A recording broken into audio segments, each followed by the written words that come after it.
Salut tout le monde, préparez-vous à une histoire captivante remplie de récits poignants, de rebondissements psychologiques et de liens inattendus. Pénétrez dans le monde énigmatique du fruit de Brucia, où des secrets se cachent sous la surface d'une académie d'élite. Yuji Kazami, un étudiant transféré apparemment ordinaire, se retrouve entouré d'un groupe de filles excentriques et troublées, chacune avec un passé unique qui la hante. Alors qu'ils dévoilent leurs mystères un par un, des liens se forment au milieu des turbulences émotionnelles, et Yuji devient leur source inattendue de force et de soutien. Cet anime commence avec un policier interrogeant un garçon aux cheveux noirs. L'officier le soupçonne d'être un terroriste parce que le garçon vient d'arriver en ville et prétend y avoir récemment déménagé sans avoir d'endroit où loger. De plus, il dit que tous ses proches sont censés être morts. Cependant, le garçon répond qu'il s'appelle Yuji Kazami et qu'il est étudiant. Plus tard, la police l'a relâché et s'est excusée pour la confusion. En sortant, le protagoniste rencontre une belle femme qui attend à côté d'une voiture. Elle le remercie pour son aide et ils montent tous les deux dans la voiture. Pendant le trajet, elle lui demande ce qui s'est passé et exprime son incrédulité qu'il ait eu des problèmes avec la police juste après son arrivée. Il explique qu'il voulait fouiller ses bagages mais qu'il a refusé et que la situation a dégénéré. La femme pense que Yuji a utilisé une arme, alors elle a peur, lâche le volant et il manque de se cracher. Heureusement, le jeune homme chanceux attrape le volant juste à temps.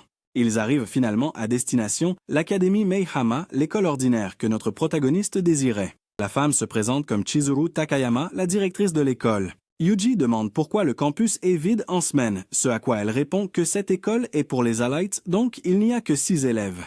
Elle l'informe également qu'il logera dans un dortoir. Cependant, Yuji se demande si c'est vraiment une école normale et elle lui assure qu'elle se souvient de sa demande de fréquenter une école ordinaire et d'être un élève ordinaire. Mais étant donné sa situation, il n'y a aucun autre endroit qui puisse répondre à ses besoins. Plus tard, la directrice montre à Yuji sa chambre de dortoir entièrement meublée où il rencontre une fille aux cheveux roses. Elle lui demande s'il est le nouvel étudiant en échange et il confirme en se présentant. Elle répond qu'elle est Sachiko Main, la déléguée de classe, et pour une raison quelconque, elle porte un uniforme de bonne. Le soir, pendant que Yuji prend un bain, il se demande s'il peut vraiment mener une vie normale. Le lendemain matin, le protagoniste suit sa routine habituelle, se réveiller, prendre son petit déjeuner et faire de l'exercice à la même heure que d'habitude. Pendant qu'il court, il mentionne que rien n'a changé depuis l'époque où il vivait avec son professeur dans les montagnes. Sa mère a toujours voulu qu'il soit rapide, qu'il ait de bons coups de poing et qu'il lise beaucoup de livres tout comme son professeur qui se souciait de choses insignifiantes.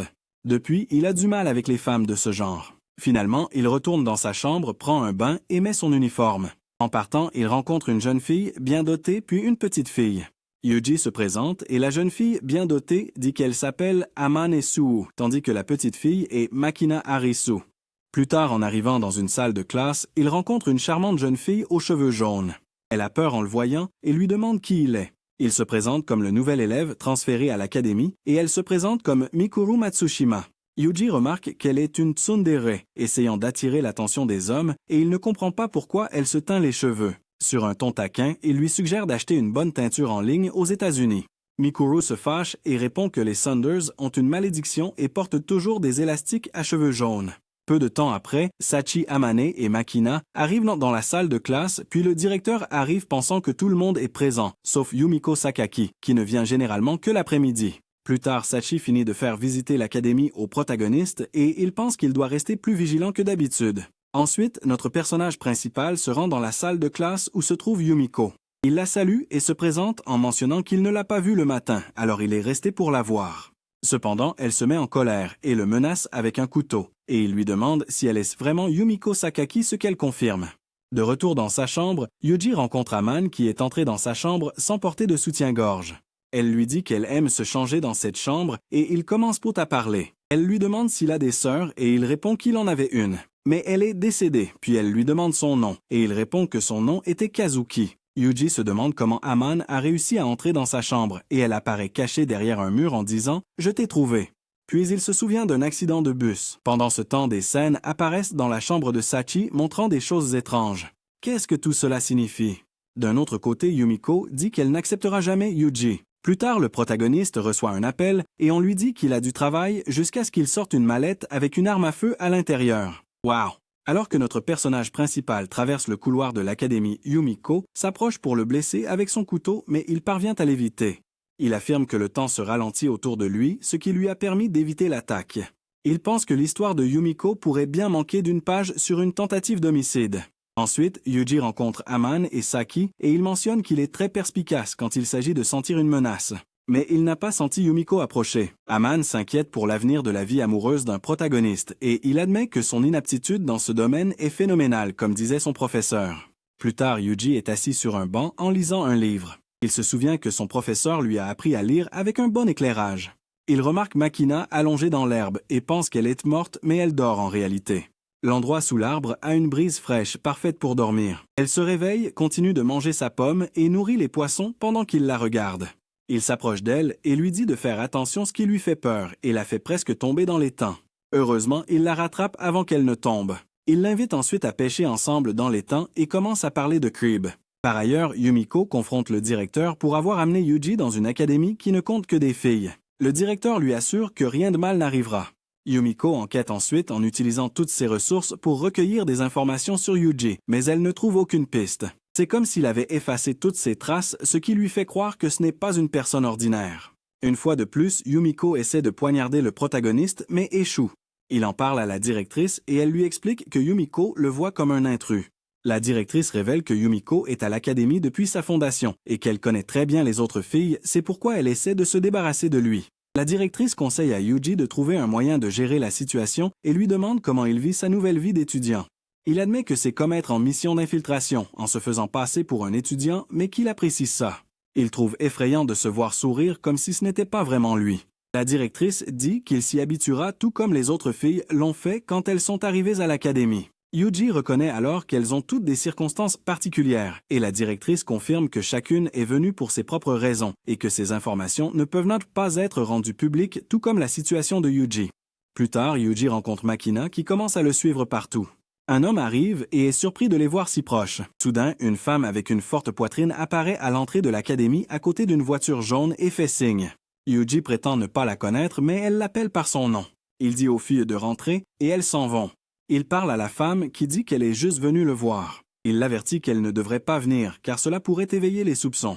Elle lui dit que si elle a besoin de discuter de travail, elle l'appellera. Elle le gronde aussi pour avoir causé des problèmes en arrivant en ville et s'en va. Cette femme s'appelle Yuria Harugera, mais elle se fait appeler GB, l'abréviation de Julia Bardera. Yuji se demande comment il va expliquer cette scène aux autres filles. Quand il retourne en classe, les filles lui demandent immédiatement qui était cette femme et il répond que c'est sa patronne à temps partiel, sans donner beaucoup de détails sur son travail. Un garçon lui demande si cette femme est sa petite amie, ce qu'il nie.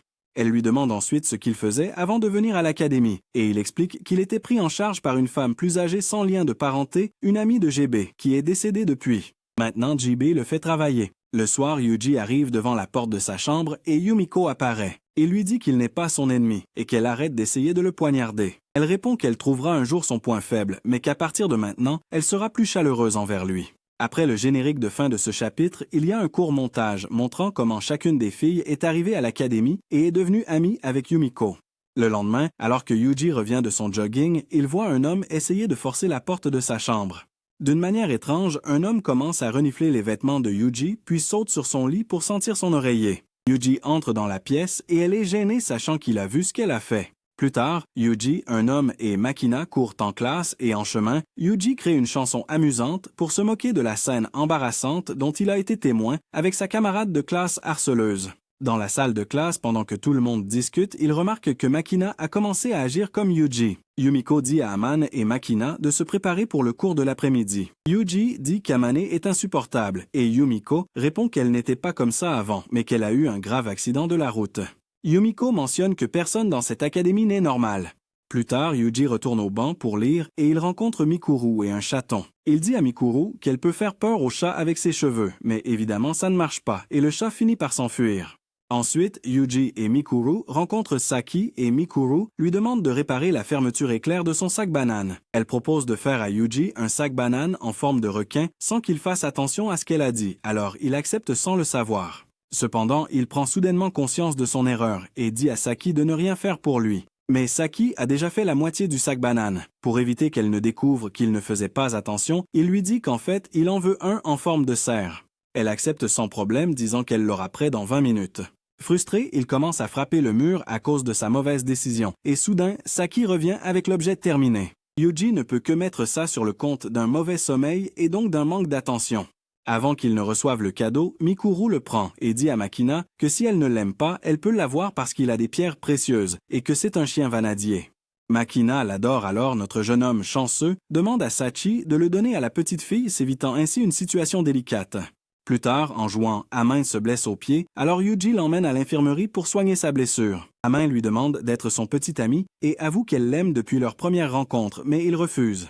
Elle lui propose alors d'être sa grande sœur, ce qu'il accepte. Plus tard, il lui prépare un délicieux repas, ce qui le fait se sentir bien.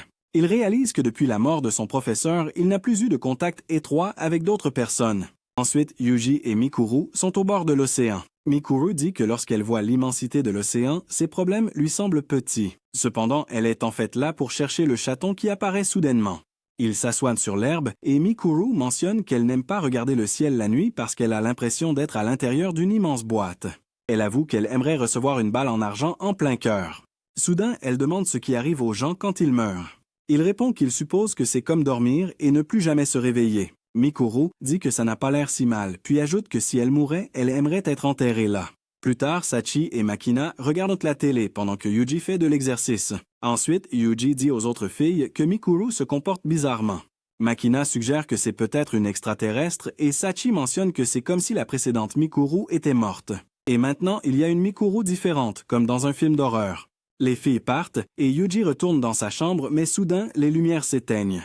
Il sort dans le couloir et trouve Yumiko par terre. Puis il entend un grand cri, c'est Mikuru. Yumiko se demande si elle est vraiment un démon, mais Sachi explique qu'elle fait une danse tout en étant recouverte d'un liquide étrange. La lumière revient et Yuji va se coucher. Le matin, Yuji Amane et Yumiko discutent pour savoir si un homme et une femme peuvent être amis, et Mikuru arrive continuant à agir étrangement. Après, Yuji rencontre Mikuru près d'une fontaine et elle ne se sent pas bien du tout. Il lui suggère de se reposer, mais elle dit qu'elle est habituée à la douleur. Ils retournent ensuite dans la zone herbeuse près de l'océan, où Mikuru remarque qu'elle n'aime pas tellement cet endroit. Mais la Mikuru précédente, oui, alors il devrait oublier. Elle lui demande ensuite ce qui arriverait si quelqu'un mourait, mais se réveillait. Yuji explique que si elle parle de quelqu'un qui est mort et revenu à la vie, alors cette personne ne mourrait pas définitivement.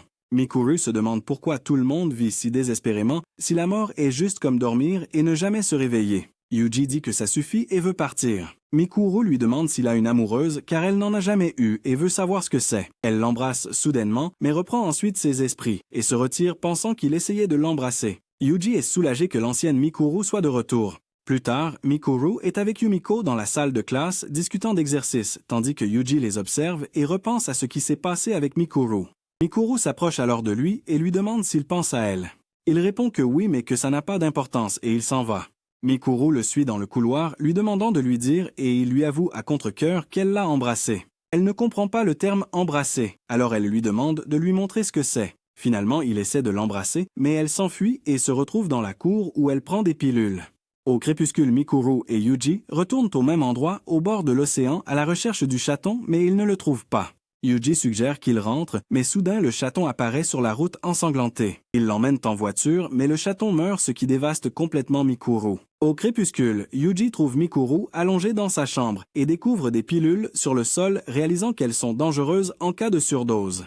Il emmène Mikuru à l'infirmerie. Le lendemain, Mikuru dit qu'elle se sent mieux et Yuji l'invite dans un endroit isolé pour parler. Il lui demande ce qui est arrivé à la vraie Mikuru et elle répond qu'elle ne reviendra pas. Elle a sombré dans un endroit sombre qu'elle a choisi elle-même et elle s'en va. Plus tard, Sachi va dans la chambre de Yuji et lui parle de Mikuru. Elle lui donne une boîte que Mikuru lui a donnée, mais lui a dit de ne la montrer à personne ni de la rendre. Cependant, Sachi n'a pas pu l'ouvrir. Yuji lui dit qu'il va s'occuper de la boîte et réussit à l'ouvrir. Il va dans la chambre de Mikuru et lui dit qu'il a lu le livre où elle a écrit à propos de l'échange de personnalités. Elle a transféré une autre personnalité par le biais d'une transplantation cardiaque et la personne à l'intérieur de son corps n'est pas la Mikuru d'origine. Mikuru explique qu'elle a fait ce que la Mikuru d'origine voulait. Yuji essaie de la forcer à prendre les pilules qu'elle utilisait pour réprimer l'autre Mikuru afin de lui parler et de comprendre ses sentiments. La vraie Mikuru avoue qu'elle veut mourir et Yuji dit qu'il va la tuer. Soudain, elle apparaît dans une boîte à l'endroit près de l'océan et Yuji dit qu'il va réaliser son souhait d'y être enterré. Mikuru se souvient alors de l'époque où elle a rencontré sa meilleure amie qui s'est ensuite suicidée devant elle. Après cela, Mikuru a subi une crise cardiaque et a subi une transplantation cardiaque. Quand elle s'est réveillée, elle a réalisé qu'il y avait quelqu'un d'autre à l'intérieur d'elle. Elle est devenue folle, mais a décidé d'adopter une nouvelle personnalité, ce qui l'a conduite à l'académie. Elle passe par une série de pensées qui lui font réaliser qu'elle doit avancer vers l'avenir et oublier le passé. Finalement, elle se réveille et sort de la boîte. Yuji apparaît et lui prend la main disant que 3 jours se sont écoulés depuis qu'il l'a enterrée. Mikuru demande si c'était un rêve, mais il répond que c'est la réalité et lui dit qu'il attendait qu'elle sorte de la boîte, alors il est resté là tout ce temps. Elle demande si elle est vivante et le confirme. Elle le serre dans ses bras et le remercie puis lui demande ce qu'il aurait fait si elle était morte. Yuji lui dit que les soi-disant pilules qu'il lui a données pour revenir étaient en fait des bonbons, donc si elle est revenue, c'est parce qu'elle voulait vraiment vivre. Plus tard, Yuji conduit Mikuru dans une voiture noire et elle lui demande qui il est vraiment.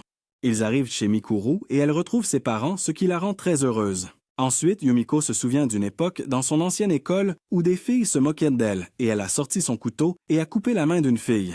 Puis JB rencontre son patron Mikiaki Sakaki. Elle l'informe que l'état mental de Yumiko s'est stabilisé, mais Mikiaki veut que Yumiko rejoigne son groupe et il révèle que Yuji est son enquêteur. JB lui dit que Yuji doit convaincre Yumiko de rentrer à la maison. Il prévoit donc de l'attaquer et de lui faire peur pour qu'elle revienne.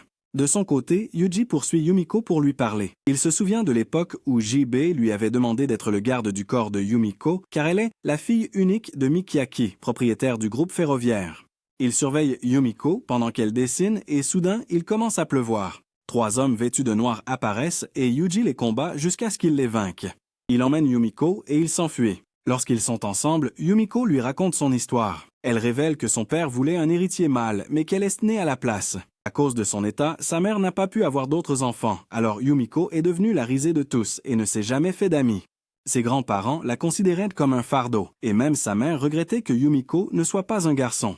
Plus tard, son père a eu un fils avec une autre femme, mais l'enfant était malade et est mort. Après le suicide de sa mère, Yumiko a été reprise par son père, qui a ensuite créé l'Académie Miyama pour la cacher de la société. En apprenant que Yuji a attaqué les hommes, le père de Yumiko lui ordonne d'être expulsé immédiatement et menace de fermer l'académie à moins que Yumiko n'accepte d'étudier aux États-Unis.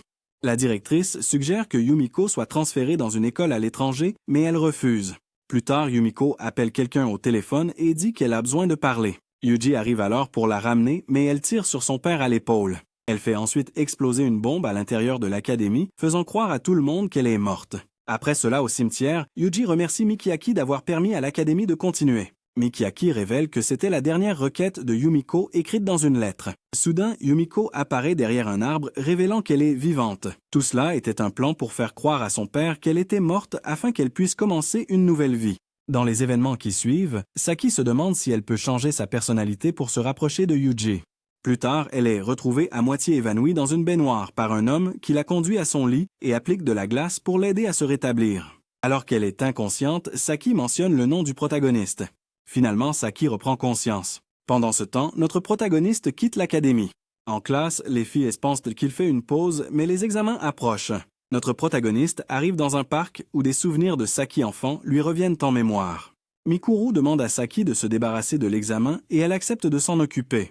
Quand ils retournent au dortoir, un homme informe le protagoniste que Saki va se débarrasser de l'examen et c'est pourquoi elle s'est enfermée dans sa chambre. Un homme s'inquiète pour Saki, alors notre personnage principal décide de lui parler. Plus tard, Yumiko raconte au protagoniste l'histoire d'une fille qui a incendié l'école. Pour se débarrasser d'un examen, il ne peut donc pas permettre à Saki de faire quelque chose de dangereux. Il promet de faire de son mieux pour s'assurer que personne ne soit blessé. Dans les jours qui suivent, Saki élabore son plan pour éliminer l'examen. La veille de l'examen, alors qu'ils sont en classe, il remarque qu'elle est absente. Cette nuit-là, Saki place des explosifs partout dans la salle de classe. Lorsque les autres filles arrivent, elle essaie de les convaincre de partir. Cependant, au moment où les bombes sont sur le point d'exploser, rien ne se passe. Le protagoniste apparaît et les autres filles partent, ne laissant que 2. Il révèle qu'il a modifié les bombes pour qu'elles atteignent 0 sans exploser. Le protagoniste avoue alors qu'il est allé au parc où ils se sont rencontrés et qu'il y a trouvé son oncle. Saki raconte que sa maison était autrefois une petite usine et qu'ils avaient l'habitude de jouer ensemble dans le parc jusqu'à ce qu'il cesse de venir. Le jour du 10e anniversaire de Saki, ses parents ont été victimes d'un accident. Son père est mort et sa mère est tombée dans le coma. Le protagoniste révèle que Saki l'a beaucoup aidé pendant sa propre dépression, alors il va maintenant lui rendre sa gentillesse. Il déclenche les explosifs et des feux d'artifice illuminent dans le ciel. Le lendemain, il visite l'ancienne maison de Seki, où il trouve des photos et un message d'anniversaire sincère de ses parents. Ils rendent ensuite visite à la mère de Seiki à l'hôpital qui est toujours dans le coma. Un jour, Yuji informe les autres qu'il est devenu le père de Makina, ce que tout le monde trouve absurde. Plus tard, il parle au téléphone avec JB et apprend que Makina a été acheté pour 70 millions. Il découvre également que la famille de Makina a un lien avec son organisation, car son père était impliqué dans la corruption au niveau national. Son père a essayé de dénoncer la corruption, mais s'est retrouvé impliqué dans un incident qui a entraîné sa mort. Makina a été kidnappé pendant l'incident, ce qui a causé sa détresse psychologique et l'a complètement coupé de l'héritage de la famille Irisu. Plus tard, Makina Amane et Michiru plantent des arbres, et le protagoniste les rejoint. Makina lui promet de lui donner des pommes quand son arbre aura poussé. Le trimestre scolaire se termine et tout le monde commence ses vacances. Makina est excitée, mais le protagoniste lui rappelle le programme strict qu'il a préparé pour elle. Amane dit à Yumiko que Yuji et Makina se comportent étrangement. Pendant qu'elle s'entraîne au tir, Yumiko arrive et le protagoniste l'invite à se joindre à eux, mais elle refuse. Plus tard, Yuji et Makina accompagnent Amane à la gare alors qu'elle part. Après cela, le protagoniste et Makina sont dans sa chambre et elle lui demande s'il va rentrer chez lui. Il répond qu'il n'a nulle part où aller, mais mentionne qu'il se rendra sur la tombe de son professeur à flanc de montagne comme il le fait chaque année. Makina suggère qu'ils y aillent aujourd'hui. Ils se rendent en moto au village de montagne où Yuji vivait autrefois. Ils entrent dans une boutique et Makina se renseigne sur son professeur. Il lui raconte qu'il a rencontré son professeur il y a 5 ans quand toute sa famille était morte et qu'il vivait avec un ami de son père qui s'est avéré être une mauvaise personne. Asako Kusaki et son professeur l'a sauvé de ce méchant. Pendant un certain temps, il a vécu avec Asako dans ce village de montagne avant qu'il ne déménage aux États-Unis où il a appris la force de survivre. Asako est devenue comme une mère pour lui. Ils finissent par atteindre la tombe d'Asako et Yuji présente Makina à celle-ci, exprimant sa gratitude de s'être occupée de lui. Le lendemain matin, Makina rencontre sa sœur aînée, mais se cache pour ne pas être vue. Elle dépasse rapidement sa sœur, qui monte ensuite dans une voiture qui explose. De retour à l'académie, Yumiko s'occupe de Makina et elle se réveille en demandant sa sœur. Yuji la rassure en lui disant qu'elle a été emmenée à l'hôpital et qu'elle devrait survivre. Yuji reçoit un message de JB lui demandant de se rendre au quartier général où on lui présente une demande d'emploi pour un assassinat. À son grand étonnement, la cible est Makina Irisu. La nuit, pendant son sommeil, Makina se souvient du moment où son père a été tué et les voyous lui ont dit que sa mère avait ordonné le coup. Elle se réveille en pleurant et serre le protagoniste dans ses bras. Pendant ce temps, JB, Mikiaki et Chihara enquêtent sur le protagoniste et réalisent qu'il est en fuite. Ils le localisent et Mikiaki ordonne sa capture. Mais JB pense qu'il est plus important de savoir où il se cache. Des hommes retrouvent le protagoniste, mais il parvient à se défendre et à les dérouter avec une explosion de pesticides gazeux. Chihara perd sa trace et Mikiaki ordonne l'envoi de troupes sur place. De son côté, JB se souvient du moment où elle a ordonné au protagoniste de tuer Makina. Il l'a interrogée sur le client, mais elle a refusé de révéler l'information, se contentant de lui demander s'il accepterait la mission. Il a accepté de le faire. Retour en arrière, de 20 heures, le protagoniste est avec Makina, ainsi que Mikuru et Saki, à l'académie. Il les informe qu'il va se cacher avec Makina pendant un certain temps, car ils sont tous les deux en danger. Ils lui fournissent de l'argent et de la nourriture, et Saki leur donne un pommier comme symbole d'espoir. En marchant, Yuji dit à Makina de ne pas le laisser mourir, car il la protégera toujours. Ils disent au revoir à Yumiko. Plus tard, le protagoniste rencontre JB près de sa voiture et ils ont une conversation. Elle lui dit que la famille de Makina ne restera pas inactive parce qu'ils la craignent. L'état mental de Makina s'est aggravé après son rétablissement, mais le vrai problème est qu'elle a une excellente mémoire et qu'elle a mémorisé les documents de corruption de la famille Hirosu qu'elle a accidentellement vus dans le bureau de son père. JB révèle que Makina a appelé sa mère la nuit dernière et a négocié un accord pour protéger sa sœur en échange de ne pas révéler une affaire de corruption. C'est pourquoi ils veulent maintenant la tuer. Le protagoniste rassure JB qu'il protégera Makina, même si cela implique de risquer sa vie. JB l'avertit qu'ils le tueront s'il fait ça, mais il reste résolu. Plus tard, elle s'en va. Ensuite, Yuji et Makina sont dans une chambre d'hôtel en train de manger. Kara parvient à localiser leur position et ils envoient de nombreux gardes à l'hôtel. Ils évacuent la zone et les gardes confirment que le protagoniste est à l'intérieur. Yuji et Makina se cachent dans un congélateur et utilisent une explosion de pesticides gazeux pour dérouter les gardes. Il y a une explosion dans la pièce et les ennemis sont désorientés. Kara observe que le protagoniste a volé un véhicule et s'échappe avec Makina. Ils arrivent dans un parking et Yuji rappelle à Makina qu'il la protégera coûte que coûte. Elle se souvient du set de pommiers qu'il lui a donné à l'hôtel, alors ils y retournent pour le trouver. Pendant les recherches, le protagoniste désarme un des gardes, mais perd Makina de vue. Elle trouve l'arbre, mais un garde la menace avec une arme.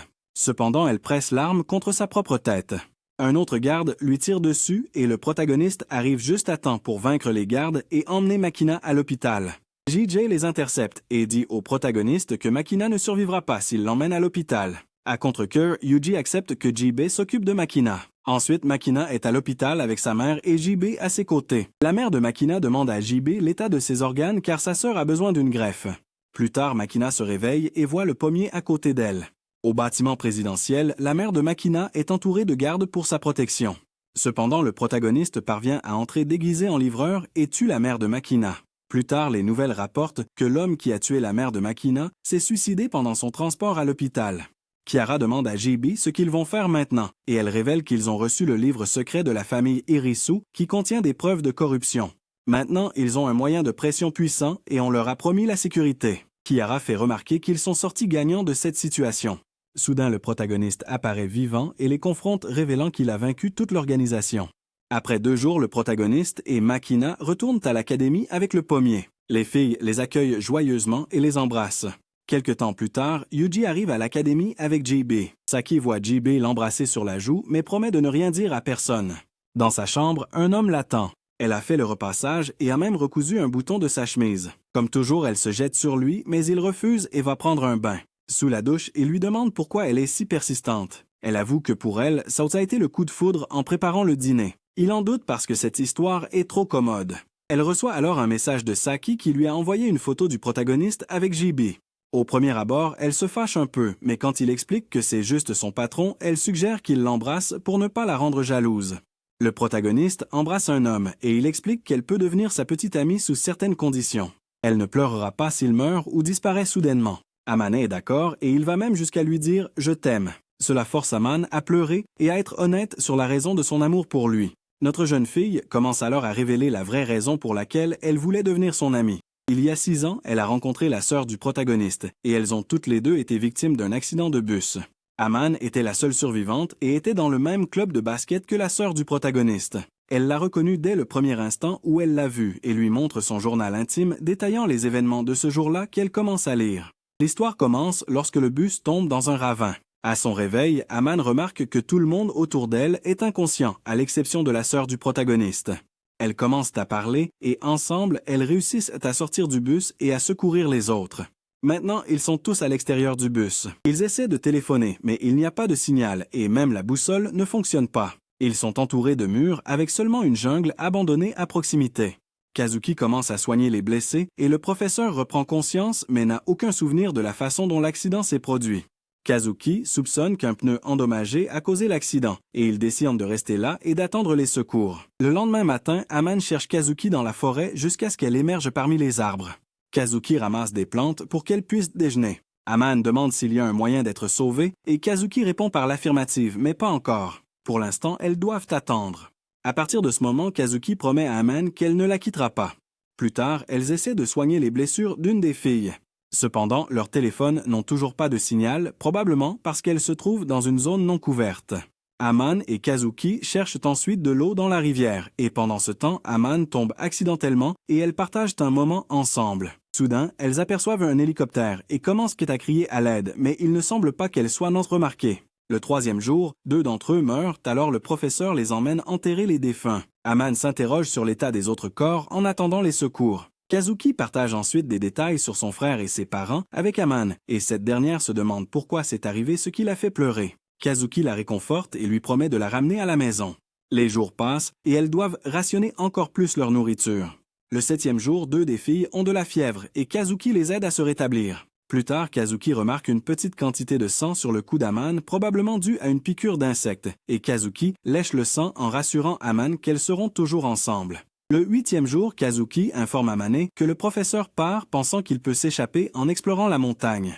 Amane demande ce qu'elles vont faire sans lui, mais Kazuki lui assure que si nécessaire, elle sacrifiera tout pour la sauver. Le jour 9, le professeur décide de partir assurant aux filles qu'il trouvera de l'aide. Cependant, elles craignent qu'il ne réussisse pas d'autant plus qu'il a pris la moitié de la nourriture, rendant leur survie encore plus difficile. La seule pensée d'Amane est de suivre Kazuki où qu'elle aille. Le jour 10 arrive et il pleut toujours. Amane continue d'écrire dans son journal, tandis que Kazuki lui propose des escargots à manger. Amane hésite au début, mais finit par céder et les mange. Plus tard, Kazuki soigne la blessure d'une fille, mais des asticots apparaissent. Une autre fille à proximité exprime un désir de mourir. Le 11e jour, les filles ont des hallucinations et tombent malades. Elles sont rapidement affaiblies, et à moins que de l'aide n'arrive bientôt, elles pourraient ne pas survivre. Néanmoins, elles continuent de faire tout ce qu'elles peuvent pour rester en vie, mangeant de l'écorce d'arbres et buvant de l'eau sale, luttant jusqu'à ce qu'elles puissent enfin dormir. Le 12e jour arrive et le chien d'une des filles meurt. Kazuki suggère qu'elles le mangent et elles sont toutes d'accord. Alors Kazuki transforme le corps du chien en viande et elles le mangent toutes avec plaisir. Le 13e jour, 2 des filles sont empoisonnées par une fleur. Amane se dit qu'il serait peut-être plus facile de mourir, mais Kazuki lui dit que la vie vaut la peine d'être vécue. Jour 14, la faim des filles atteint ses limites. Amane se demande ce qu'elle peut faire pour survivre et Kazuki révèle que le nom de son frère est Yuji Kazami et promet de le lui présenter si elles survivent, car elle pense qu'Amane l'appréciera. Soudain, le professeur revient l'air fou. Au crépuscule, l'une des filles meurt et les autres commencent à perdre la raison, sombrant dans la folie. C'est le jour 15 et 2 autres filles sont mortes. L'une d'elles s'est suicidée. Amane exprime qu'elle ne ressent plus d'émotion, pensant seulement qu'une personne de moins signifie moins de bouche-peau à nourrir. Ils commencent à envisager de mourir eux aussi. Kazuki arrive alors et leur dit de se réjouir parce que le professeur a attrapé un cerf. Tout le monde se met à manger avec désespoir, mais Kazuki refuse d'en manger, disant qu'elle doit prendre soin de son estomac.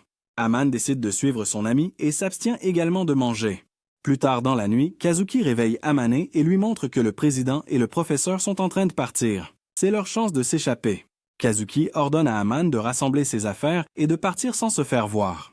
Elles courent à travers la forêt, tandis que le professeur transformé maintenant un démon les poursuit. Ils rencontrent un autre de leurs camarades de classe qui est également devenu un démon. Kazuki dit à Amane qu'il n'y a plus d'humains ici et qu'ils doivent s'échapper le plus vite possible. Pendant qu'elle court, Amane tombe et dit à Kazuki de partir seule, car elle ne peut plus avancer. Elle sort un couteau pour se trancher la gorge, mais Kazuki l'arrête et devient l'appât pour les démons, donnant à Amane un sac avec de la nourriture du sel et un papier avec des instructions sur la façon de quitter la montagne vivante. Kazuki encourage Amane à ne pas abandonner et à continuer d'avancer. Amane ne veut pas quitter Kazuki, mais Kazuki lui assure qu'elle ne mourra pas et qu'elles se reverront probablement. À contre-cœur, Amane s'enfuit pendant que Kazuki lui dit de ne pas se retourner. Plus tard, Amane révèle que Kazuki est morte dans d'atroces souffrances, mais avant cela, elle l'a vue avec un sourire comme si elle acceptait son sort, et elle l'a fait pour sauver Amane. Au jour 20, Amane est allongée au milieu de la montagne. Elle se relève et continue à marcher dans la forêt, mais elle commence à avoir des hallucinations et tombe au sol. Quand elle se réveille, elle finit par voir une route et tombe sur un champ de laitue, alors elle en cueille une et la mange avec joie. Quand Amane revient, les médias sont après son histoire de survie miraculeuse. Cependant, d'autres ont des idées étranges et lui demandent pourquoi elle a été la seule survivante, suggérant qu'elle aurait pu manger les autres pour survivre. Depuis, elle a cru qu'elle méritait d'être punie pour ne pas avoir sauvé les autres et pour être la seule survivante. Elle pensait que le protagoniste était l'homme parfait pour la punir et pensait que prendre la place de sa sœur était le minimum qu'elle puisse faire après la lui avoir enlevée. Elle a promis de faire tout ce qu'il voulait. Le protagoniste répond qu'Amane l'a approché par obligation et non par affection. Amane admet qu'elle n'est pas mécontente de s'occuper de lui, car cela allège son péché. Elle lui dit qu'elle est tombée amoureuse de lui et lui demande de la tuer, car c'est la seule façon de se pardonner. Cependant, le protagoniste lui dit d'arrêter de s'excuser et d'agir comme sa sœur. Il lui donne une punition. Désormais, pour le reste de sa vie, elle doit vivre pour lui, le traiter comme son maître et son roi, et rester à ses côtés pour toujours. Elle le serre dans ses bras et se met à pleurer. Le protagoniste pardonne à Amane, même si le reste du monde ne le fera pas, en espérant qu'avec le temps, elle se pardonnera à elle-même aussi. Le protagoniste demande à Amane si elle croit que Kazuki est vraiment morte, vu que son corps a été déchiqueté, mais que sa tête n'a jamais été retrouvée. Il admet qu'il ne sait pas ce qui a pu se passer, mais doute que Kazuki ait choisi de mourir si facilement. Amane montre au protagoniste la note que Kazuki lui a laissée qui contient des instructions pour s'échapper de la montagne. Elle pense que si Kazuki est vivante, il pourrait y avoir des indices dans la note, alors elle suggère de retourner à la montagne, croyant qu'il n'arrivera rien de mal, tant qu'elle sera avec le protagoniste. Ils arrivent à la montagne et en marchant, Amane lit la note laissée par son ami. Elle identifie l'endroit décrit dans la note et le protagoniste commence à creuser. Ils finissent par trouver une boîte où Kazuki a laissé une explication pour Amane. Il s'avère que tout le monde est mort d'une maladie causée par des toxines dans la soupe qu'ils ont consommée. Amane a survécu parce qu'elle n'a pas mangé cette viande en particulier. Kazuki la rassure et lui dit qu'elle ne doit pas culpabiliser. Elle demande aussi à Amane de s'occuper de son petit frère s'il souffre et souhaite qu'elle se revoie un jour quelque part. Avec ces informations, Amane ne sait pas si Kazuki est vivante ou morte. Le protagoniste compare la lettre à quelque chose que sa sœur écrirait. Plus tard, ils arrivent aux tombes de tous ceux qui sont morts là-bas. Aman les remercie et veut arrêter de fuir. Soudain, elle reçoit un appel sur le téléphone de Makina. C'est Keiji, le père de Chiaki, une des filles mortes dans la forêt. Il prétend être à l'académie en tant que représentant des familles pour la punir. Apparemment, il y a 1 heure, Keiji est arrivé au dortoir avec une arme menaçant les filles. Aman lui demande pourquoi il veut faire du mal à ses amis alors que le problème est avec elle. Mais il insiste pour qu'elle revienne bientôt, assurant que ses amis sont en sécurité. Aman demande au protagoniste ce qu'il devrait en faire et il dit qu'il va s'en occuper. Il appelle JB pour obtenir de l'aide, mais elle suggère d'appeler la police à la place. Cependant, il craint que si la police intervient, il sera révélé que Yumiko est toujours vivante. D'un autre côté, le méchant a les filles attachées à des chaises dans la salle de classe, tandis que des gardes envoyés par JB encerclent l'académie. En regardant les uniformes des gardes, Aman réalise qu'ils sont les mêmes que celui que Yuji portait quand il est arrivé avec JB. Pendant ce temps, le protagoniste et JB essaient de trouver l'endroit idéal pour tirer sur Keiji et le protagoniste en trouve un à 900 mètres, mais ce sera difficile. Ils élaborent un plan pour attirer Keiji dans une petite pièce. Ensuite, le protagoniste est au sommet du phare visant avec son arme, tandis que Keiji emmène Makina et Mikuru aux toilettes. Mikuru casse une des toilettes exactement ce que le protagoniste voulait qu'elle fasse. Keiji appelle Amane exigeant qu'elle revienne vite avant qu'il ne tue ses amis. Le protagoniste dit à Aman d'apporter des bouteilles d'eau et de le faire boire pour qu'il ait besoin d'aller aux toilettes. Quand elle arrive, Keiji menace de lui tirer dessus si elle ne le laisse pas se faire tirer dessus. Aman le supplie de libérer ses amis, mais il commence à la frapper et ses amis l'insultent. Keiji enferme Aman dans une pièce et va aux toilettes exactement là où le protagoniste voulait qu'il soit. Le protagoniste tire sur Keiji depuis le phare, l'atteignant à l'épaule. Amane prend l'arme de Keiji et se précipite pour secourir ses amis pendant que les gardes l'arrêtent. Ils sont tous sains et saufs et la directrice félicite le protagoniste pour sa manœuvre. Il déclare que l'académie est désormais sa maison et son école. Alors que le chapitre se termine, on voit 1 an plus tard un navire approcher des eaux japonaises et tirer des roquettes sur les autorités. Un des membres de l'équipage sort une boîte à musique et le chapitre se termine sur cette note de suspense. Qu'est-ce que tout cela pourrait bien signifier? Quel suspense insoutenable! À la prochaine saison. Notre histoire expliquera comment notre héros Yuji Kazami est arrivé à l'académie avec les autres filles de la saison précédente. Tout commence à l'aéroport international de Vancouver, où la police et l'armée immobilisent un avion qui vient d'atterrir en raison d'un crime en cours. La chef de l'opération du côté des officiers est une femme rousse nommée Agnès, qui est informée qu'ils ont déjà abattu le chef terroriste et que 3 voyous avec un otage sont toujours à l'intérieur de l'avion. Agnès demande si Kazami, notre protagoniste bien-aimé, est en position, ce à quoi il répond par l'affirmative, son fusil pointé sur l'avion. Agnès lui indique qui abattre, mais Yuji réalise que le brouillard épais rend le tir impossible et refuse de le faire. Agnès insiste disant qu'elle ne l'a pas fait venir du Japon pour qu'il ruine sa réputation et que rien n'est impossible pour un soldat. Finalement, Yuji accepte de tirer. Juste à ce moment-là, un des voyous sort avec l'otage pour négocier. Yuji prend une inspiration et tire un coup qui transperce la main du voyou, le faisant lâcher son arme et libérer l'otage. Les autres soldats se précipitent vers l'avion pour terminer le sauvetage qui se termine avec la petite otage tombant dans l'eau pour une raison quelconque. Après l'avoir récupérée dans la mer, ils découvrent qu'elle est la directrice de l'école. Elle les remercie et dit à Yuji que le sauvetage n'était pas des plus réussis, car les autres soldats se sont moqués d'elle quand elle est tombée à l'eau. Plus tard, elle révèle qu'elle est en fait une véritable enseignante et la vraie directrice de l'école et qu'elle leur fait une faveur pour l'avoir sauvée. Yuji commence à se dire qu'il a toujours voulu étudier dans une école normale comme un garçon normal. Plus tard, JB est devant l'ordinateur et rédige un rapport sur Yuji qu'il remettra à la directrice de l'école. Le rapport révèle le passé de Yuji. Son père Ryuji tenait un magasin d'antiquités avec des revenus quelque peu malhonnêtes, et sa mère Satoko avait une personnalité faible. Sa sœur Kazuki semblait avoir un avenir prometteur, mais elle est tragiquement décédée dans un accident de bus. D'un autre côté, Yuji, qui avait 2 ans de moins que sa sœur, n'était pas aussi intelligent, et les gens autour de lui le traitaient avec dédain, le considérant comme un garçon ordinaire. Cependant, Kazuki, dès l'âge de 4 ans, a déjà montré un talent remarquable en peinture, ce qui lui a valu une reconnaissance. JB décide de poursuivre son enquête en interrogeant directement Yuji au sujet de sa sœur. Yuji admet qu'il n'aimait pas parler d'elle, mais cette fois, il s'ouvre. Il raconte qu'il se sentait parfois inférieur à sa sœur intelligente, mais que Kazuki essayait toujours de le réconforter en jouant au ballon avec lui et en lui apprenant à utiliser son bras gauche comme son bras fort, mais en utilisant son bras droit par politesse comme c'était la coutume au Japon. Elle lui a aussi appris à dessiner, mais un jour, quand Kazuki a exposé un de ses dessins à côté de ses œuvres professionnelles dans sa chambre, leur père s'est mis en colère et a exigé qu'elle retire ce dessin laid avant l'arrivée d'un visiteur important. Kazuki a cependant défendu son travail et dans un moment de frustration, Yuji a déchiré le dessin devant son père qui est resté indifférent. Yuji continue son histoire en expliquant qu'après plusieurs années, sa sœur s'est lassée de la peinture et a exprimé son désir d'une vie normale. Cependant, les tableaux qu'elle avait déjà réalisés se vendaient à des prix importants et constituaient la principale source de revenus de la famille. Par conséquent, Kazuki et leurs parents assistaient fréquemment à des événements et à des dîners pour les relations publiques, laissant Yuji avec des repas maigres pendant leur absence. Un jour, Kazuki l'a découvert en train de manger du pain rassis trempé dans l'eau, et il a avoué qu'il pensait qu'il serait mal vu par leurs parents de manger ce qu'il y avait dans le frigo.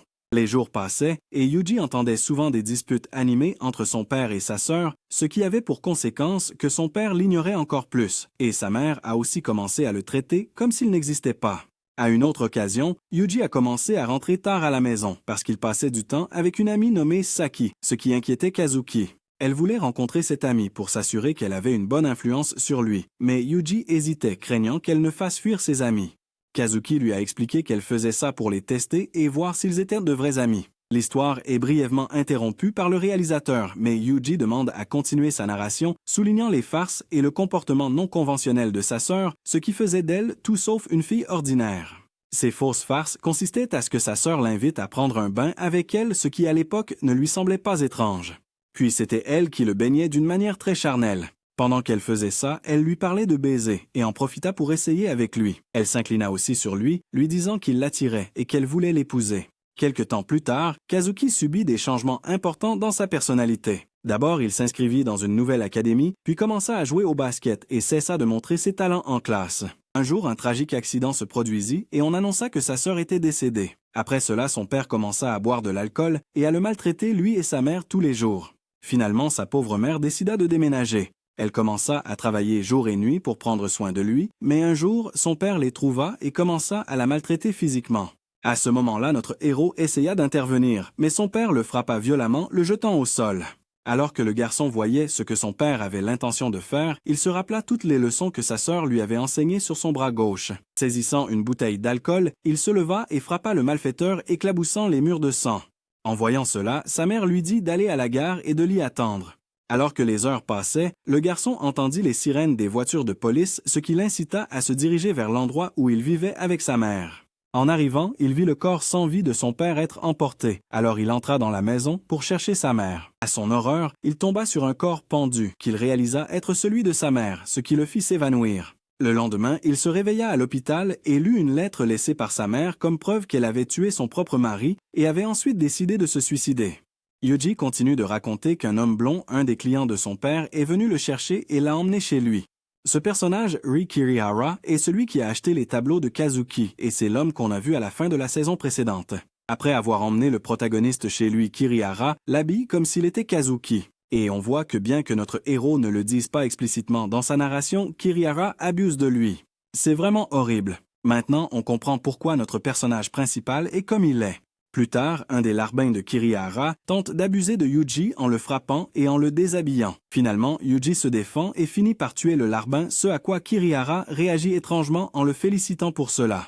Il emmène ensuite Yuji dans son bureau et commence à commettre ses actes ignobles sur lui. Cependant, cette fois, il lui propose une alternative de devenir son animal de compagnie ou son outil. Kirihara avait créé une académie dans cet endroit froid semblable à la Norvège dans le but de former des terroristes. Comme Kirihara était très proche du protagoniste et lui offrait un entraînement spécial, les autres élèves l'enviaient et le traitaient de mal parfois.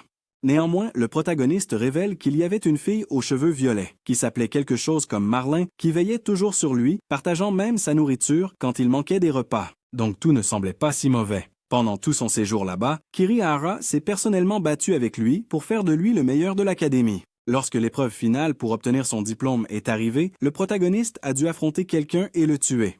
Une tâche apparemment facile. Cependant, quand il fut prêt à se battre, il réalisa que la personne qu'il devait tuer était Marlin. Au début, il commence à l'attaquer de toutes ses forces, mais il réalise ensuite qu'en la traitant de cette façon, il deviendrait comme son père avec sa mère.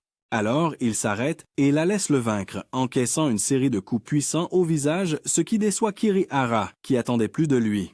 Après cela, notre garçon est laissé gravement blessé, couvert de bandages, se remettant de la raclée. Marlin lui rend visite pour lui apporter de la nourriture et s'excuser pour tout.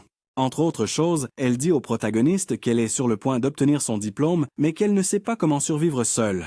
En disant cela, elle part et ne revient jamais. Quelque temps plus tard, il apprend qu'elle a été tuée lors de sa première mission. 2 mois plus tard, Yuji a de nouveau la possibilité d'obtenir son diplôme. Cette fois, il doit tuer quelqu'un qui ne fait pas partie de l'académie. Pour ce faire, il se déguise en femme et infiltre le manoir du vieil homme qu'il doit tuer. Après lui avoir servi du thé, il saisit un stylo et le lui enfonce dans le cou, mettant fin à sa vie. À ce moment-là, JGB interrompt la narration pour révéler qu'elle faisait auparavant partie de la CIA et qu'elle était chargée de l'opération visant à démasquer le tueur derrière plusieurs affaires très importantes toutes liées à lui. L'histoire continue jusqu'au jour où, avec une unité spéciale, ils ont réussi à le capturer dans le manoir de Kirihara. L'agent qui dirigeait l'opération était Asako Kusakube, celle aux cheveux bleus qui deviendra son professeur. Avec les autres, ils sont entrés dans la mission tuant tous ceux qui se trouvaient sur leur chemin jusqu'à atteindre un sous-sol mystérieux où ils ont trouvé une fille. Mais en s'approchant, ils ont réalisé que la fille était en fait le protagoniste. Au même moment, on voit Kirihara s'échapper et jurer de retrouver Yuji. De retour à la narration, JGB dit à Yuji qu'une période très difficile a suivi, mais elle lui demande de continuer à raconter l'histoire, lui accordant un moment pour reprendre son souffle. De retour au présent, les filles de l'école semblent quelque peu anxieuses, et soudain Saki dit qu'elle a trouvé les mémoires de Yuji écrites à la main et déchirées en morceaux dans une déchiqueteuse, mais qu'elle a réussi à les reconstituer. Tout le monde hésite à les lire ou non, mais à la fin, elle décide de le faire pour en savoir plus sur le passé de leur bien-aimé Yuji. Nous commençons cette saison avec nos filles familières Yumiko, Amane, Michiru Sachi et Makina réunies dans le dortoir tout en lisant les notes biographiques de Yuji écrites par lui-même. Amane dit que les documents révèlent que son bien-aimé a tué un homme. Makina ajoute que la première fois qu'elle l'a vu, elle a pensé qu'il avait l'air de quelqu'un qui avait déjà tué. Sachi soutient que sur la base des faits, le protagoniste était la victime, car il n'était qu'un enfant orphelin qui aurait dû être protégé. Amane se blâme alors, mais les filles la rassurent en lui disant que ce n'est pas de sa faute. Néanmoins, Amane finit par avouer que la sœur mentionnée dans les documents Kazuki Kazami était son ancienne coéquipière du club de basket qu'elle avait abandonné. Michiru lui dit que selon les documents, Yuji a mentionné avoir été récupéré par une femme qu'il appelle son maître et avoir une vie meilleure. Yumiko s'indigne que ce soit aussi simple, et maintenant qu'elles ont tant lu, elles doivent donc découvrir l'intégralité du passé de Yuji. On change de scène et on revient à la conversation entre JB et le type de l'épisode spécial. Elle lui demande de continuer son récit du passé. Nous retournons donc dans le passé au moment où notre jeune héros se réveille à l'hôpital. N'oubliez pas qu'il a été sauvé de la forteresse terroriste de la maléfique Ri Kiridara, aussi connue sous le nom d'Oslo. Ensuite, une femme aux cheveux bleus, Asako, se dispute avec Yuria, aussi connue sous le nom de JB. Yuria insiste pour qu'elle supervise le garçon maintenant qu'elle va s'occuper de lui. Puis à côté du lit du garçon Asako, lui dit qu'il est un fardeau pour l'hôpital et qu'ils vont partir. Yuji reste silencieux, alors elle commence à le frapper. Yuria se met en colère, mais Asako dit que ses enfants ne sont pas habitués à la gentillesse. Il est plus facile pour eux d'obéir par la dureté. Elle dit au protagoniste qu'elle va s'occuper de lui à partir de maintenant. Plus tard, ils sont tous les trois dans une cabane dans les montagnes. Asako envoie le protagoniste prendre un bain car il est très sale et quand elle lui enlève sa chemise, elle voit ses nombreuses blessures et il semble souffrir de malnutrition. Asako envoie Yuria acheter de la nourriture et des vêtements. Plus tard, ils sont tous les trois à table en train de manger, mais le protagoniste n'a pas dit un mot et refuse de manger. Soudain, Yuji écrase un insecte avec sa main, mais ça lui fait mal et il se met à crier et à vomir. La nuit, notre cher Yuji dort pendant que Yuria et Asako parlent. Yuria dit à Asako qu'il est plus malade qu'elle ne le pensait. Asako répond qu'en lui donnant un bain, elle a remarqué qu'il avait des blessures de fusil de chasse et qu'il semblait avoir été poignardé avec un couteau. Sans parler des innombrables cicatrices et contusions. Yuria dit qu'il est blessé physiquement et mentalement et qu'il aurait été plus facile de le tuer et d'en finir. Cependant, Asako déclare qu'elle ne peut pas permettre cela. Elle est maintenant la déesse du protagoniste. Le lendemain, Asako essaie de forcer le protagoniste à manger, mais il résiste. La nourriture qu'elle lui offre n'est pas appétissante. Puis, Yuria prépare une délicieuse soupe et finalement, le protagoniste mange. Ensuite, Asako et Yuria lui donnent un chiot et ils commencent à jouer avec. Yuria fait remarquer que c'est la première fois qu'elle le voit sourire et Asako dit que c'est un enfant très intelligent, ce qui pique sa curiosité. Plus tard, Asako informe Yuria qu'elle va démissionner parce qu'elle est fatiguée, mais Yuria insiste sur le fait qu'elle ne peut pas faire ça, puisqu'elle est l'espionne sur laquelle Cyrus compte. Si elle démissionne, ils vont l'emprisonner ou la tuer. Yuria lui demande si elle fait ça par peur maintenant qu'elle doit s'occuper de Yuji. Asako admet que c'est en partie à cause de lui, mais aussi parce que sa vue baisse, ce qui rend douteux qu'elle puisse continuer le tir à longue distance. Elle dit qu'elle trouvera un emploi et emmènera Yuji partout où elle ira. Ensuite, Asako entraîne le protagoniste à se défendre lors d'un combat lui apprenant à utiliser à la fois la force et l'intellect. Elle lui fait ensuite lire de nombreux livres pour développer les connaissances qui le soutiendront à l'avenir. La nuit, il demande à Asako quel est son travail et elle révèle qu'elle travaille pour l'Organisation unifiée antiterroriste japonaise et nord-américaine, également connue sous le nom de CIRS. Elle explique que son travail consiste à vaincre l'ennemi et lui demande s'il sait tirer avec une arme à feu. Il répond qu'on lui a appris à l'école d'Oslo, alors elle l'emmène dans la forêt pour quelques tirs d'entraînement. Plus tard, Asako lui donne une arme en lui disant de l'utiliser comme il l'entend. Le protagoniste explique qu'Asako n'était ni une tante ni un père de substitution pour lui, c'est pourquoi il l'appelle son maître.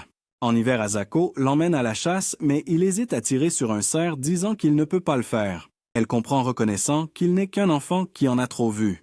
Un matin, Yuji se réveille et trouve un ours dans la maison, et l'ours a le chiot dans sa gueule. Il essaie d'abattre l'ours, mais il échoue. Cependant, il poursuit l'ours pour secourir son chiot. Finalement, il affronte l'ours, et des souvenirs affluent, lui donnant la force de blesser l'ours, mais il ne peut se résoudre à le tuer. Plus tard, il retrouve Asako en se disant qu'il ne vaut rien, mais elle le serre dans ses bras, et ils se mettent tous les deux à pleurer. Ils procèdent à enterrer le collier du chiot, la seule chose qui reste. Le protagoniste dit à Asako qu'il ne veut plus être un lâche et qu'il veut être fort comme elle. Cependant, elle lui dit que ce n'est pas si facile. Elle lui rappelle qu'elle l'a ramassé alors qu'il était sur le point de mourir et qu'elle a pris soin de lui tout ce temps. Elle mentionne que tout ce qu'il possède, y compris l'entraînement aux armes et les vêtements, est financé par les contribuables et qu'il n'est rien de plus qu'un outil de défense nationale qui vit pour protéger la vie et les biens des habitants du pays. Elle ajoute qu'il n'a pas le droit de mourir tant que son travail n'a pas remboursé le coût de son éducation. Il jure de faire son devoir et de sauver des innocents. Les années passent et notre héros est maintenant un adolescent. Yuria vient leur rendre visite et Asako lui dit qu'il n'est plus vierge.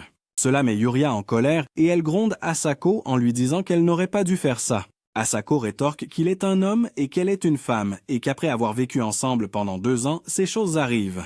D'un autre côté, Yuji se souvient du moment où c'est arrivé qui était le cadeau d'anniversaire d'Asako pour lui, mais cela ne l'a pas beaucoup excité. Après, Yuji leur apporte les ramen qu'il a préparés et Asako suggère à Yuria de coucher avec le garçon.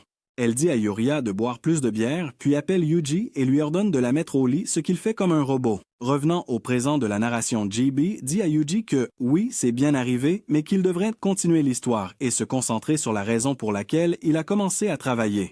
Notre héros continue de raconter que tout a commencé lorsque la santé d'Asako s'est détériorée et c'est alors qu'il a commencé à travailler. Un jour, alors qu'elle est très malade, il l'appelle pour un travail urgent, mais le protagoniste répond et dit qu'il ne peut pas le faire. Cependant, il l'informe que c'est une commande spéciale et qu'il ne peut pas refuser. S'il le fait, il sera accusé de trahison. Finalement, il accepte d'y aller.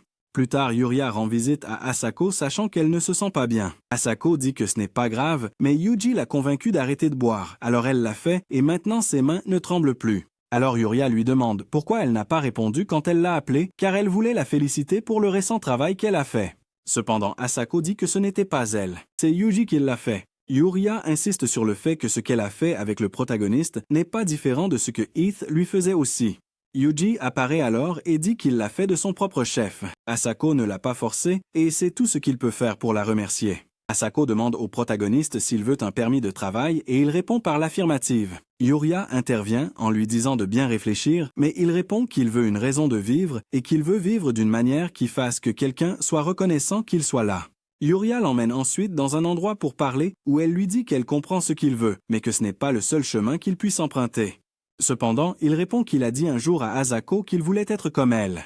Yuria confirme qu'Asako lui a raconté cette histoire. Il dit qu'il va maintenant suivre le même chemin qu'Asako seul. Finalement, Yuria lui demande s'il est sûr et il répond oui en lui demandant de s'occuper de lui. Elle dit qu'elle s'occupera des procédures nécessaires pour qu'il travaille, mais l'avertit que sa vie sera très pénible à partir de maintenant. Il répond qu'une vie sans problème est ennuyeuse et fait ainsi son premier pas pour devenir agent spécial du CIRS. Plus tard, Asako dit au protagoniste qu'ils iront aux États-Unis pour qu'il étudie dans une académie de formation pendant qu'elle trouvera du travail comme instructrice dans une école de chasse. Ils seront séparés pendant un certain temps. Finalement, notre cher Yuji arrive à l'académie de formation et dès qu'ils descendent du bus, on leur ordonne de commencer à courir. Ils reçoivent leur badge et sont conduits au dortoir. Un homme à la peau foncée dit au protagoniste de prendre le même lit superposé et il se présente.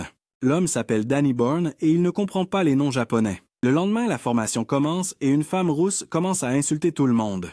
Puis elle désigne le protagoniste en l'appelant 9029, l'élève d'Asako. Il répond par « Oui, madame ». Elle lui souhaite la bienvenue et dit qu'il recevra un traitement spécial. Ils s'entraînent sur le terrain et à la natation.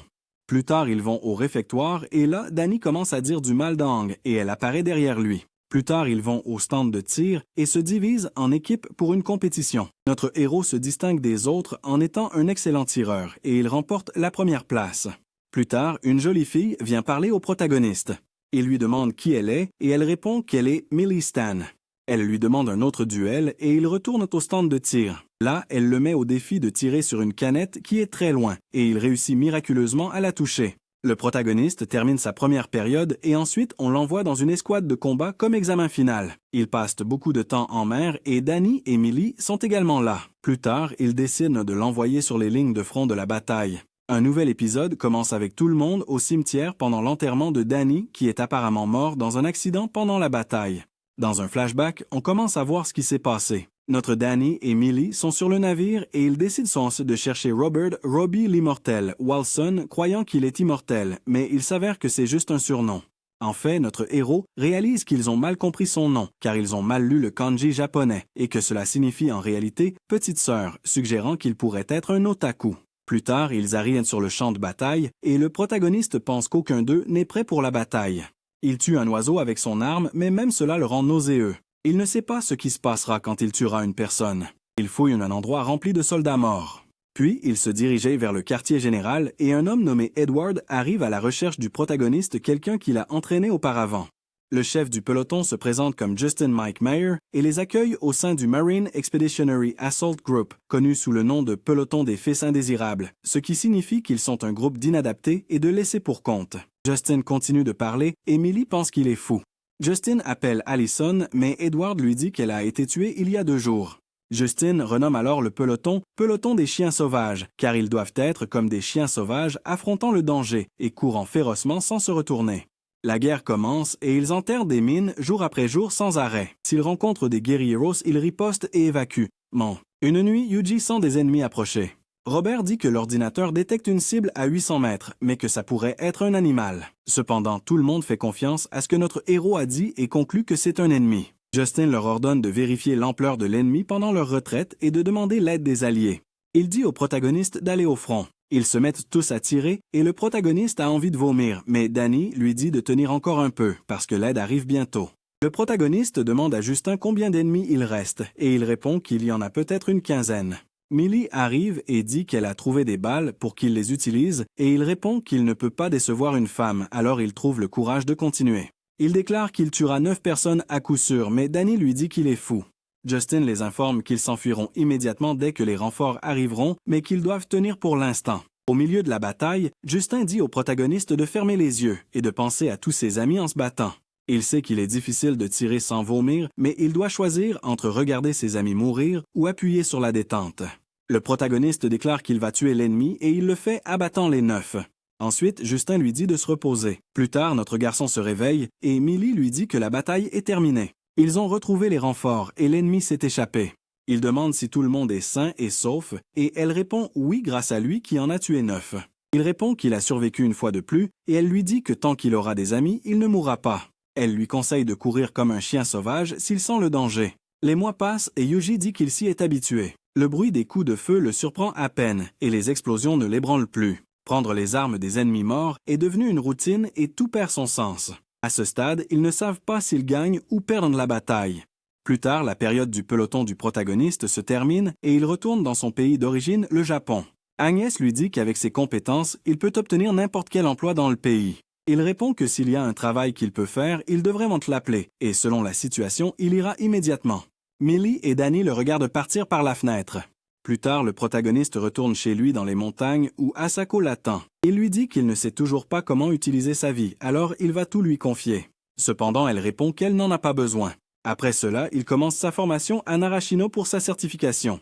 Pendant sa formation finale, l'incident terroriste international se produit à Vancouver, où il sauve Chizuru. Et c'était la dernière fois qu'il a vu Danny. Asako est à la maison quand soudain, elle commence à se sentir très mal et sa vision devient floue.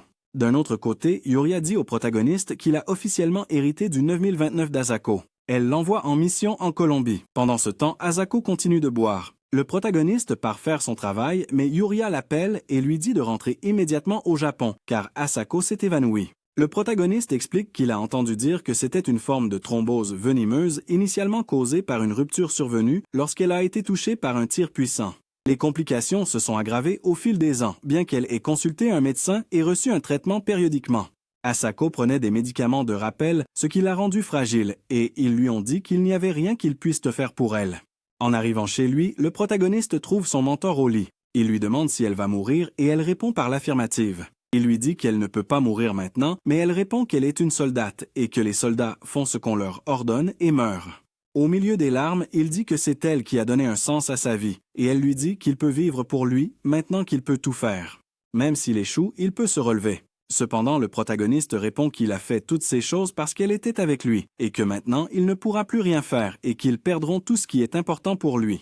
Plus tard, le protagoniste parle avec Yuria, qui lui dit qu'Asako ne passera probablement pas la journée. Le soir, le protagoniste est avec Asako, mais elle lui dit qu'elle va dormir. À partir de ce moment, Asako ne s'est plus jamais réveillée. Yuria dit au protagoniste qu'ils ont trouvé une balle de 9 mm dans les restes d'Asako. Le protagoniste se demande si quand il mourra, il pourra atteindre le même endroit où est Asako, mais il dit qu'il n'a pas encore reçu la permission de mourir. Il se souvient du moment où Asako lui a dit qu'il ne pouvait pas mourir tant qu'il n'aurait pas sauvé plus de gens. C'est sa seule raison de survivre. Ensuite, Yuria emmène le protagoniste vivre avec elle dans son appartement. Ensemble, ils pensent leurs blessures pour surmonter la mort d'Asako. Cependant, notre cher Yuji se souvient toujours d'Asako chaque fois qu'il est avec Yuria. Peu de temps après, Yuria cesse de venir à la maison en disant qu'elle a beaucoup de travail. Ensuite, notre héros se souvient qu'Asako lui avait dit un jour qu'il ferait un voyage à Hokkaido, mais cela ne s'est jamais produit. Alors le protagoniste décide de partir en voyage. Il dit à Yuria qu'il ira là où le vent le mènera. Elle lui demande s'il reviendra, et il répond qu'il reviendra, mais que s'il a besoin d'aide, il l'appellera. Et ainsi notre héros se lance dans son voyage vers divers endroits. Un après-midi, sa moto tombe en panne, alors il continue à pied et finit par prendre un avion pour rentrer chez lui. Il passe devant la tombe d'Asako et lui dit qu'il va vivre ce qu'ils appellent la jeunesse, alors il va essayer d'aller dans une école normale. Il explique que c'est pourquoi il a demandé l'aide de Yuria pour rejoindre les réserves du CIRS et a sollicité l'aide de Chizuru pour s'inscrire à l'académie Ama. C'est ainsi que se termine l'histoire du protagoniste.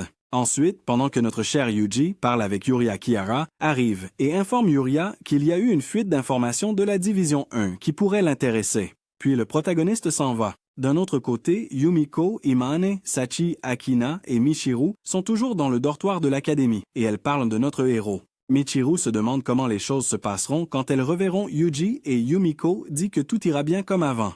Le protagoniste est à l'académie, regardant les étoiles quand il reçoit un appel lui demandant s'il est bien 9029. Il demande qui est à l'appareil et on lui répond que c'est la division 1 service des renseignements. Ils lui disent qu'il a du travail et que l'ordre est spécial donc il ne peut pas refuser. Ils expliquent qu'il y a une situation d'urgence nationale. 5 passagers clandestins sont arrivés et leur chef identifié comme Ethan Glow figure sur la liste des personnes les plus recherchées au monde. Le protagoniste est autorisé à tuer sur ordre de ses supérieurs. Finalement, quand Ethan arrive, le protagoniste pointe son arme sur lui. Mais quand il le voit, il commence à dire « cet homme non, non, non ». Et l'homme le regarde et dit « Yuji Kazami, je suis de retour ». Cela paralyse le protagoniste. Plus tard, aux informations, on annonce que l'organisation terroriste qui a attaqué l'ambassade est un groupe dirigé par Heath Oslo. Il mentionne qu'un Japonais du nom de Yuji Kazami est possiblement impliqué dans l'attaque. Wow, les filles sont à l'académie, elles regardent les infos et parlent à Chizuru. Elle leur dit qu'elle ne sait pas où est le protagoniste, ni ce qu'il fait maintenant. Il lui a seulement dit de ne pas le chercher, ni de trop s'impliquer s'il disparaissait soudainement. Elle conseille aux filles de ne pas s'inquiéter, mais elles ont quand même besoin d'une explication de ce qui se passe. Chizuru explique que le terroriste Heath Oslo a kidnappé le protagoniste quand il était petit, et les médias disent que le gouvernement considère cela comme une affaire grave et l'a arrêté. Yumiko suppose qu'il pourrait l'utiliser comme médiateur entre le pays et les terroristes. Le gouvernement pourrait le voir comme un outil de négociation et maintenant, la situation est devenue une affaire politique complexe. Chizuru leur demande de ne rien faire qui puisse aggraver la situation du protagoniste. Amin s'enquiert des boîtes qu'ils ont trouvées et Chizuru leur dit que l'académie va bientôt fermer par manque de budget. Plus tard, Saki emmène les filles à l'endroit où elle a trouvé les documents qu'elles ont lus. Makina trouve une inscription sur le mur où Yuji décrit qu'il a tué beaucoup de gens et qu'il cherche un endroit pour mourir comme Asako est morte pour le sauver.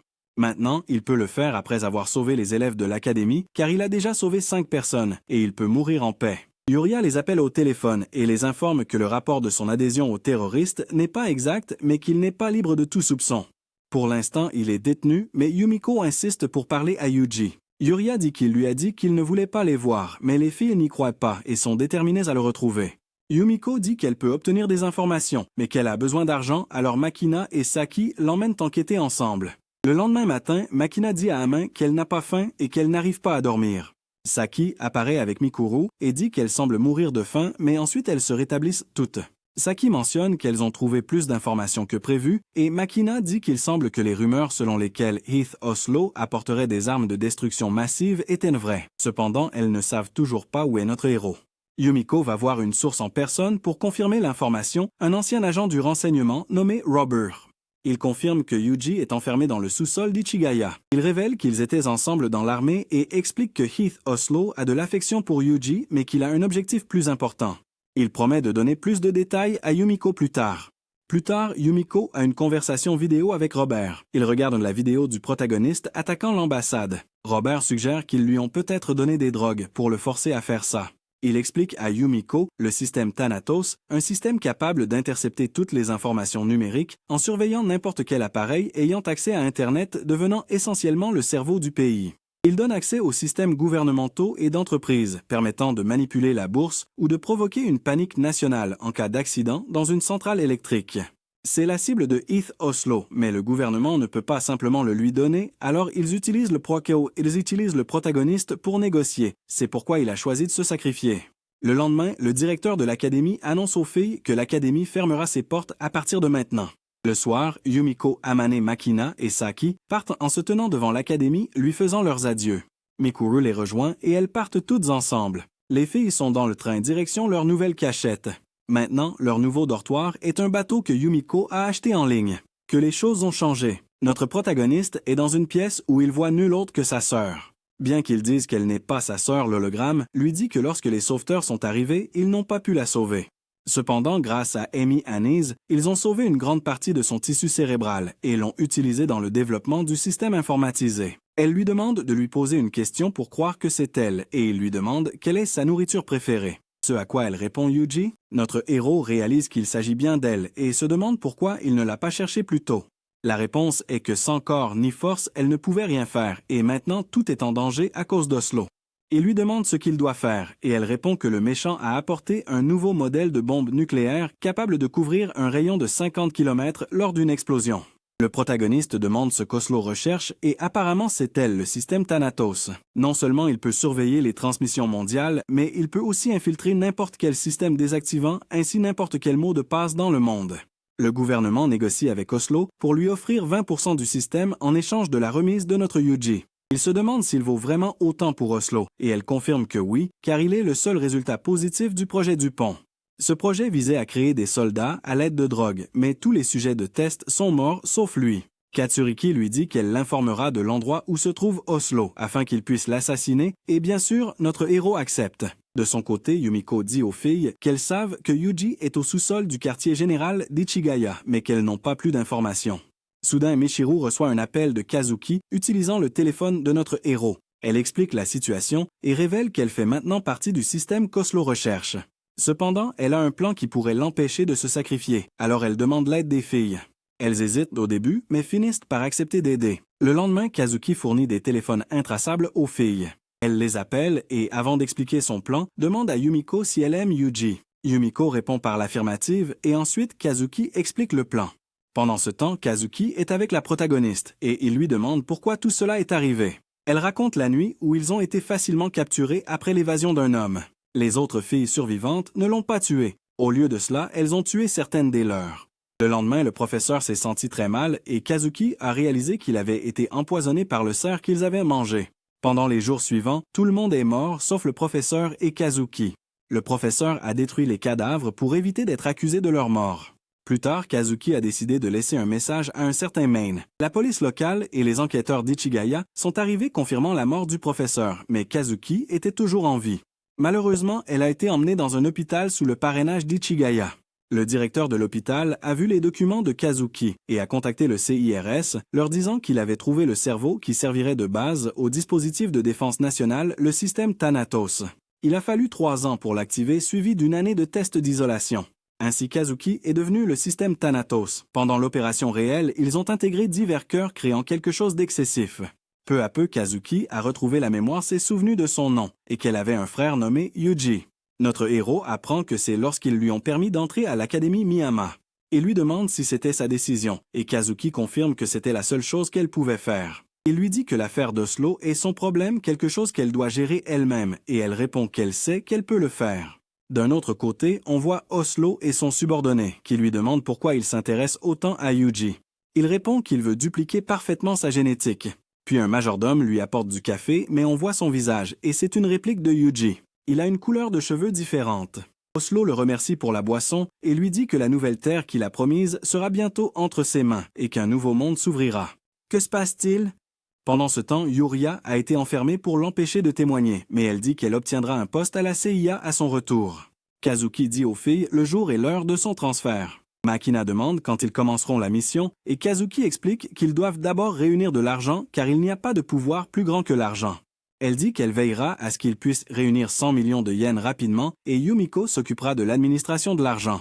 Ils commenceront par ouvrir un compte privé avec 1000 yens créés par Sachi. Ils vendront d'abord les effets personnels de Makina. Ce nom doit mémoriser un schéma routier compliqué. Une fois que tout est prêt, Kazuki envoie Samikuru dans un café. Plus tard, elle demande à Makina et Sachi d'aller chercher un cadeau. Elle rencontre un homme qui leur donne une arme géante de couleur rose. Makina commence à la tester et l'homme complimente sa détermination à appuyer sur la gâchette disant qu'elle lui rappelle Asako quand elle était enfant.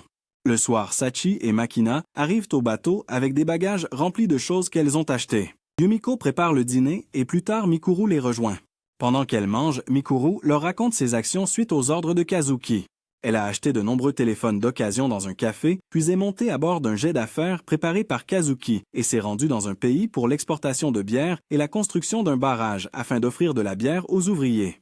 Après ça, Kazuki lui a demandé d'acheter des biens immobiliers en Indonésie, et avant qu'elle ne s'en rende compte, l'argent affluait. Elle a ensuite acheté des articles en métal et des droits d'extraction de diamants en échange d'un yacht voyageant sans arrêt dans de nombreux endroits.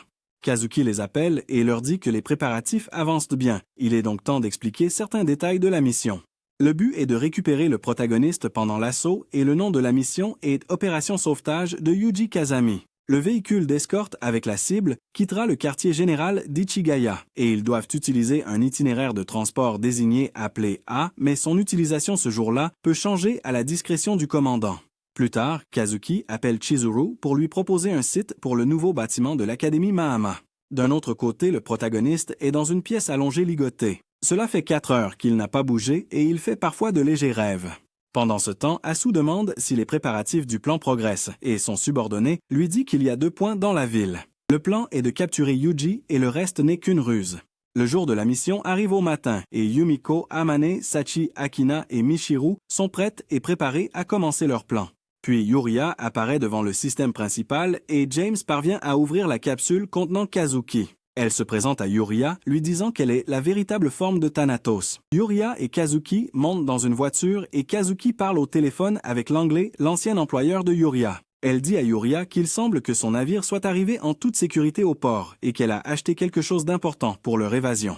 Sachi, Amane, Makina et Michiru font la course dans le véhicule réussissant à le faire voler jusqu'à ce qu'elles atterrissent sur le bateau où Yumiko attend. Quand ils sont tous là, un vaisseau géant apparaît soudainement et Kazuki en sort. Dans un hôtel, Makina parle au réceptionniste lui disant qu'elle a réservé une suite.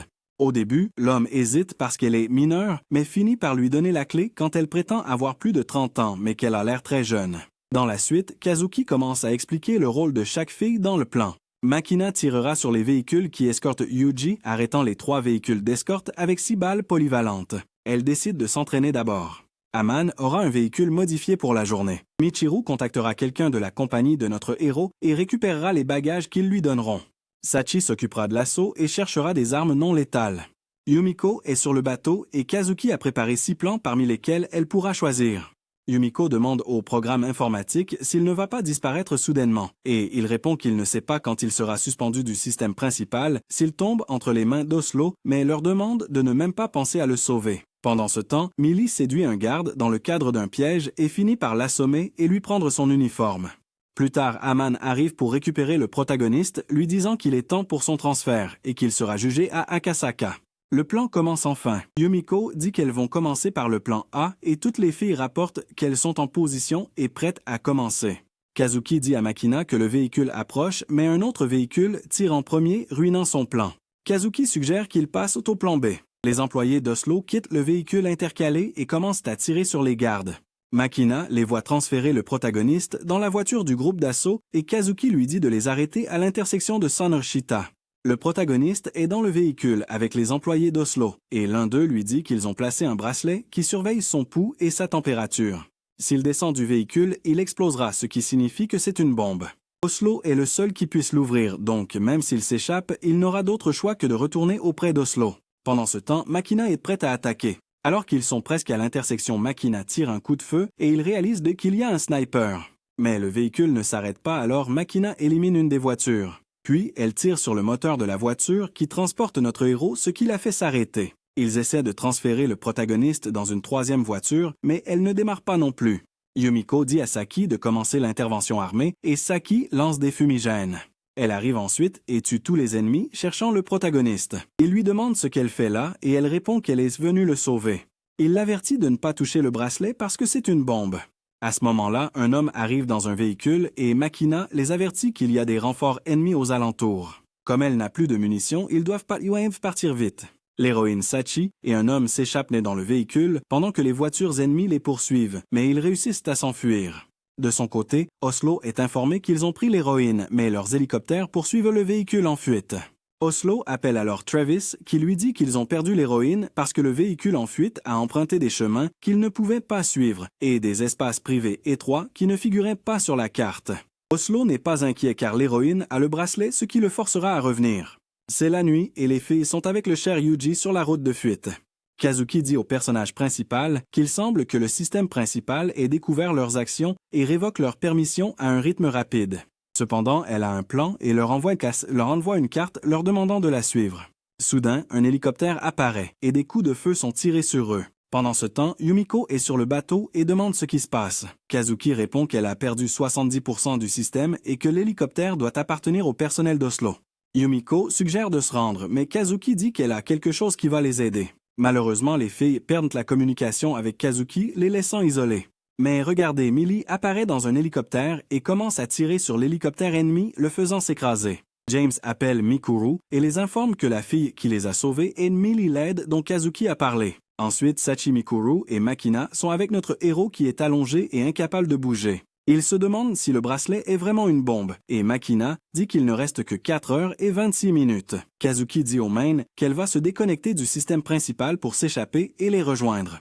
James dit qu'ils ont besoin de quelqu'un pour l'éliminer et Kazuki l'assure qu'elle s'en est occupée. Un Main voit son ancienne amie et est émerveillé qu'elle soit dans son vrai corps. Elle s'approche et lui demande si c'est vraiment Kazuki, ce à quoi elle répond oui, bien qu'elle soit aussi Thanatos maintenant. Un Main se souvient qu'elle pensait que Kazuki était morte, et Kazuki lui rappelle ce qu'elle avait dit auparavant, qu'elle ne mourrait pas et qu'elle se reverrait. Un Main la serre dans ses bras en pleurant.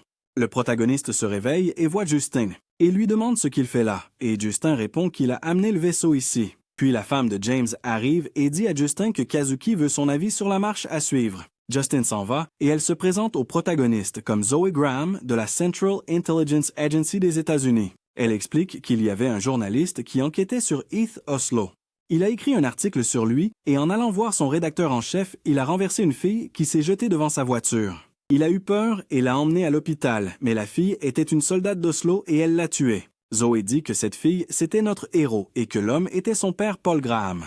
Elle pointe alors une arme sur le protagoniste et lui dit qu'il est son pire ennemi. Il lui explique que si elle lui tire dessus, la bombe explosera, mais il promet de revenir pour qu'elle puisse le tuer car il doit encore régler ses comptes à Oslo. Zoe accepte cette mission pour que le protagoniste tue Oslo, car elle ne le laissera pas mourir seul tant qu'Oslo ne sera pas mort. Il accepte cette mission. Pendant ce temps, Kazuki Justin et Chizuru discutent, et Kazuki dit à Justin que Chizuru est la nouvelle propriétaire du navire qui deviendra le nouveau bâtiment de l'Académie Miyama. Ensuite, le protagoniste se sent mieux et demande à Kazuki ce qu'ils vont faire. Elle lui parle d'une île privée dans la région micronésienne de l'océan Pacifique. Il demande à qui appartient cette île et elle répond que c'est la sienne. Elle appartenait à Asako à l'origine et elle la lui a léguée. Kazuki lui donne alors deux options, désamorcer la bombe avec ses bras encore attachés et se réfugier sur l'île ou affronter Oslo lui-même et régler ses comptes avec lui. Il choisit de poursuivre Oslo et de l'éliminer. Kazuki dit au filet de partir sur le bateau et qu'il va s'occuper d'Oslo. Il leur assure qu'il ne mourra pas et qu'il les reverra. Kazuki dit au protagoniste qu'Oslo se trouve à 702 km à son quartier général à Eslitertero. Yuria essaie de dissuader le protagoniste d'y aller disant qu'Oslo est trop puissant. Elle raconte comment Asako a failli le capturer une fois, mais Oslo lui a tiré dessus et 7 balles a tué Asako.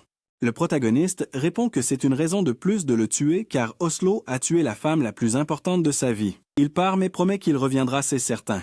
Kazuki dit que bientôt Oslo prendra possession du système de Thanatos.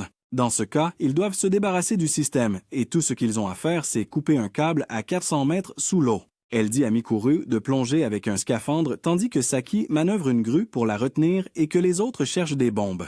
Pendant ce temps, le protagoniste vole en hélicoptère avec Millie. Les filles mènent leur plan à exécution et Kazuki demande le soutien d'Aang, mais elle dit que cela prendra du temps. Alors Yuri dit qu'elle va s'en occuper et retourne à Ichigaya.